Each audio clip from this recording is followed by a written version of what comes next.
Les bateaux du Vendée Globe devant la Mosquée Bleue et Sainte-Sophie, un rêve devenu réalité grâce à l'Istanbul Europa Race, première du nom.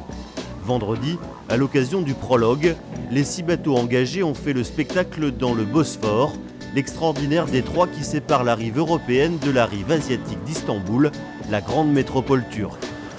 Attention là-bas, Embarquement avec Quito de Pavan, l'un des plus fervents promoteurs de l'épreuve.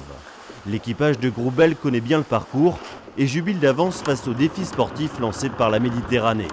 Il y a beaucoup de choses à faire au niveau météo, micro-météo, parce qu'il y a beaucoup d'îles, beaucoup de cailloux, beaucoup de choses qu'on ne maîtrise pas forcément. Il y a beaucoup d'aléas, donc beaucoup de suspense pour la course. Et puis il y a beaucoup de jeux, il va falloir être très vigilant. En une semaine, il va se passer énormément de choses et il ne va pas falloir s'enflammer trop vite. Sur la route de Nice, Quito de Pavan devra se méfier d'un certain Michel Desjoyaux. on va rentrer dans plus de courant dans 4 longueurs et donc on aura moins de vent, ça va passer tout seul. À l'occasion d'une séance de run lancée à l'entrée du Bosphore, le skipper de Foncia a une nouvelle fois montré qu'il n'aimait rien d'autre que gagner. Avec une jolie moyenne de 18 nœuds 60, il a offert à ses invités une nouvelle ligne et son incomparable palmarès. Chaque bord est un tout petit peu différent. Il y avait pas de vent au milieu, il y avait de la rotation du vent